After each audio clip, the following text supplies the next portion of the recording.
Market లో invest చేసి మీ డబ్బులు డబుల్ చేసుకోవాలనుకుంటున్నారా? సుందరరామిరెడ్డి గారి లైవ్ సెమినార్ కి అటెండ్ అవ్వండి. నమస్తే, welcome back to Suman TV. ప్రస్తుతం మనతో పాటు ఉన్నారు సీనియర్ పోలీస్ ఆఫీసర్ రెడ్డన్న గారు. సార్తో మాట్లాడదాం. నమస్తే సార్. నమస్కారం అండి. సార్, భారతదేశంలో ఉన్నటువంటి స్లీపర్ సెల్స్ రోహింగ్యాల మధ్య పెద్ద చర్చ జరుగుతుంది. అసలు ఈ రోహింగ్యాల అంటే ఏంటి, స్లీపర్ సెల్స్ అంటే ఏంటి, అసలు వీళ్ళు ఎలా వచ్చారు, ఎక్కడి నుంచి వచ్చారు అంటే దాని గురించి ఒకసారి. రోహింగ్యాలు మనకి బంగ్లాదేశ్ నుంచి వచ్చారండి. భారతదేశంలో చాలా ప్రదేశాల్లో ఈ రోహింగ్యాలు ప్రాకిపోయారు.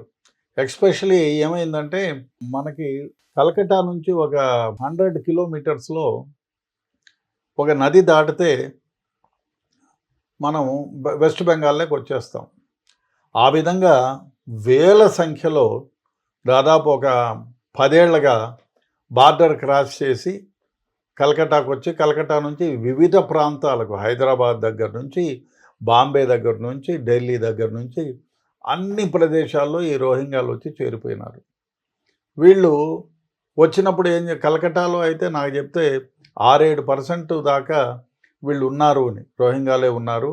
వాళ్ళు స్థిర నివాసం ఏర్పరచుకున్నారు, ఆధార్ కార్డులు తీసుకున్నారు, పాన్ కార్డులు తీసుకున్నారు, అన్నీ తీసుకొని ఉన్నారు. ఇక్కడ హైదరాబాద్లో కూడా మనము 2007లో ఐ థింక్ బాంబ్ బ్లాస్ట్ జరిగినప్పుడు మేము ఒక డోర్ టు డోర్ సర్వే చేసి చూస్తే దాదాపు 10,000 పై చిలుకు మంది ఇక్కడ కలకత్తా వెస్ట్ బెంగాల్ నుంచి వచ్చిన వాళ్ళు ఇక్కడ ఉన్నారు. అందులో చాలామంది వెస్ట్ బెంగాల్ నుంచి కాదు కానీ అక్కడి నుంచే వచ్చేసి ఇక్కడ స్థిర నివాసం, అంటే ఇక్కడ స్థిర నివాసం ఏర్పరచుకున్నారు. ఏర్పరచుకొని చాలామందికి ఇక్కడ ఆధార్ కార్డులు ఉన్నాయి, మిగతా హౌస్ హోల్డ్కి సంబంధించి అన్నీ ఉన్నాయి ఇక్కడ. అంటే ఆధార్ కార్డులు, పాన్ కార్డులు అన్నీ సృష్టించుకున్నారు. వాళ్ళు ఏం చేసేవాళ్ళంటే ఇక్కడ కలకట్టా నుంచి చాలామంది ఇక్కడ గోల్డ్ వర్క్ చేసేదానికి ఉన్నారు. హైదరాబాద్ ఓల్డ్ సిటీలో, మిగతా సిటీ మొత్తం కూడా వేల కొద్దీ. హైదరాబాద్ అయితే బంగారు, వెండి, నగిషి చేసేవాళ్ళు, వర్క్ చేసేవాళ్ళు దాదాపు ఒక 20,000 మంది ఉంటారు అక్కడ. ఇప్పుడైతే 30,000 మంది ఉంటారు.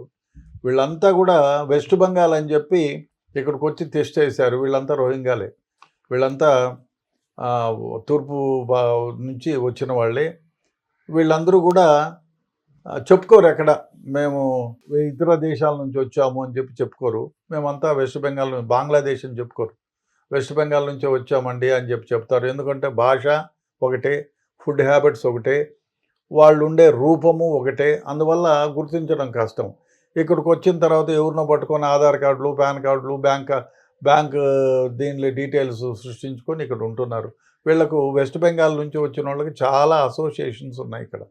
వాళ్ళు అప్పట్లో మేము 2007లో ఈ సర్వే నిర్వహిస్తే దాదాపు 10-12 వేల మంది వెళ్ళారు. అందులో ఇక్కడ రెసిడెంట్స్ ఉండేవాళ్ళు దాదాపు ఒక 5-6 వేల మంది అయితే 2-3 వేల మంది ఎటువంటి వాళ్ళు కాకుండా, అంటే వీళ్ళకు ఇక్కడ ఏ ఠికానా లేదు, వచ్చి ఇక్కడ ఉండి గోల్డ్ షాపుల్లో పని చేసుకొని ఉంటారు.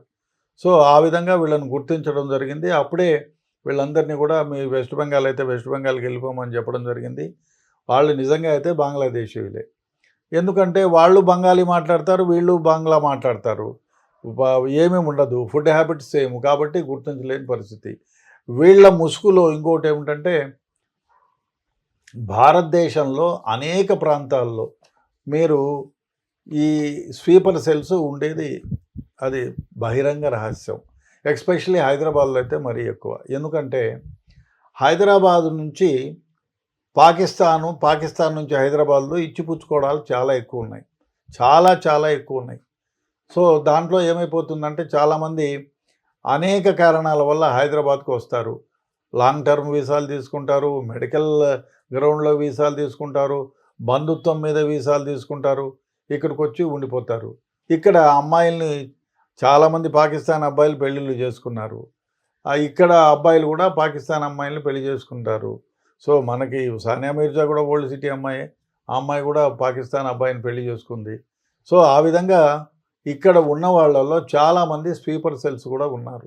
అది అప్పుడెప్పుడో నందరాజ్ గౌడ్, పాపయ్య గౌడ్, శ్రీనివాస్ గౌడ్ మర్డర్ జరిగినప్పుడే దాన్ని ఇన్వెస్టిగేట్ చేస్తే ఇక్కడ పాకిస్తాన్లో ట్రైన్ అయ్యి వచ్చిన వాళ్ళు ఇక్కడ ఉన్నారు అనేది అప్పుడు గుర్తించాం, కేసులు ఎఫ్ఐఆర్ కట్టాము, వాళ్ళని అరెస్ట్ చేసాం, రిమాండ్ చేసాం. తర్వాత ఎక్కడెక్కడో అనేక కారణాల వల్ల పాకిస్తాన్ బార్డర్లో కొందరు, మరి ఇక్కడ కూడా కొన్ని ఎన్కౌంటర్లో కొందరు చనిపోయారు. ఇక్కడ తీసుకుంటే స్లీపర్ సెల్స్ని మనం గుర్తించలేము. ఎందుకంటే పాకిస్తాన్ నుంచి వచ్చిన వాళ్ళైనా ఓల్డ్ సిటీలో వాళ్ళ భాష ఒకటి, రూపం ఒకటి, వేషభాషాలు రూపాలు ఒకటి అయిన తర్వాత ఫుడ్ హ్యాబిట్స్ సేమ్. అదేవిధంగా వీళ్ళు ఉదయం నుంచి సాయంత్రం దాకా నమాజ్కి పోతారు, వస్తారు. కాబట్టి వీళ్ళను గుర్తించడం మహా కష్టం. అదేవిధంగా ఓల్డ్ సిటీలో ఇంకొక దారుణమైన వ్యవహారం ఏమంటే, మనకి అన్ని విధాల అనువైంది. వాళ్ళు 5 సార్లు నమాజ్కి పోతారు, వీళ్ళు 5 సార్లు నమాజ్కి పోతారు, వస్తారు. వీళ్ళను గుర్తించడం కష్టం. అదేవిధంగా ఓల్డ్ సిటీలో ప్రతి ఇంటికి కూడా మనం ఒక నంబర్ ఉంటే 10 బై నంబర్లు ఉంటాయి. ఆ ఎవరు ఉంటారో తెలియదు. ఒకవేళ పోలీసులు సెర్చ్ చేయాలన్నా కష్టం. ఎందుకంటే గోషా పరదా పద్ధతి ఉంది. వాళ్ళని మీ పరదా తీయాలా చూడాలంటే కూడా మహా కష్టం, అది కాని పని. అందువల్ల వాళ్ళని ప్రతి ఇంటికి పోయి చెక్ చేసేది కూడా ఉండదు. అందువల్ల పాకిస్తాన్ నుంచి వచ్చిన వాళ్ళు ఇక్కడ స్థిర నివాసం ఏర్పరచుకొని ఇక్కడ వాళ్ళకి ఇంకా మనకు హవాలా ద్వారా, హవాలా మనీ హైదరాబాద్లో ముఖ్యంగా జరిగేది ఓల్డ్ సిటీలోనే. దాదాపు ప్రతిరోజు ప్రతినిత్యం 500 కోట్ల వరకు హవాలా ట్రాన్సాక్షన్ జరుగుతాయి అంటే నమ్మశక్యం కాదు మనకి. ఆ విధంగా ఓల్డ్ సిటీ వాళ్లకు హవాలా ద్వారా మనీ వస్తుంది. వివిధ ఆర్గనైజేషన్ల నుంచి, వివిధ ఆర్గనైజేషన్స్ ఎవరైతే ఉన్నాయో ఈ టెర్రరిస్ట్ ఆర్గనైజేషన్స్ వాళ్ళకి ఫండింగ్ వస్తుంది. ఇక్కడ ఉండేదానికి ప్రాబ్లం లేదు.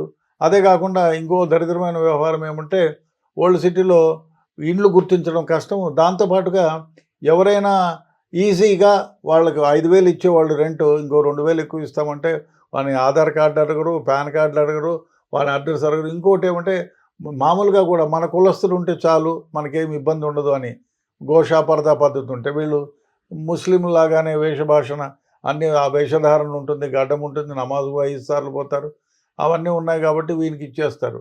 వెరిఫై చేయరు.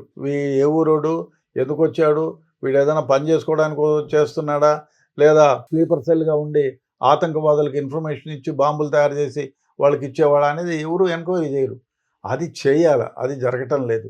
మనం ఇంతకుముందు దిల్సుఖ్ నగర్ బాంబ్ బ్లాస్ట్ నుంచి కూడా అదే జరుగుతుంది. ఇప్పుడు ఆ రోహింగాలు కూడా ఆ విధంగా తయారైతే, ఇప్పుడు ఎందుకంటే పాకిస్తాను బంగ్లాదేశ్ ఒకటి, ఆల్మోస్ట్ ఒకటైపోయినాయి. ఇప్పుడు అంతకుముందు ప్రైమ్ మినిస్టర్ ఉన్నప్పుడు వేరే కానీ ఇప్పుడు ఇద్దరు ఒకటైపోయినారు. అందువల్ల రోహింగాలని, ఈ పాకిస్తాన్ వాళ్ళని కూడా భారతదేశం నుంచి వెళ్ళిపోండి అని చెప్పి ఒక ఆర్డర్ పాస్ చేసినారు. 27వ తేదీ లాస్ట్, అది మెడికల్ దాంట్లో కూడా పోయినా కూడా 27వ తేదీ పొమ్మని చెప్పినారు. అందువల్ల మనం సర్చ్ చేసి రోహింగాల్ని, అదేవిధంగా స్లీపర్ సెల్స్గా గుర్తించబడకపోయినా పాకిస్తానీల్ని హైదరాబాదు భారతదేశంలో ఇతర ప్రదేశాల నుంచి వాళ్ళని మనం డిపోర్ట్ చేస్తున్నాం.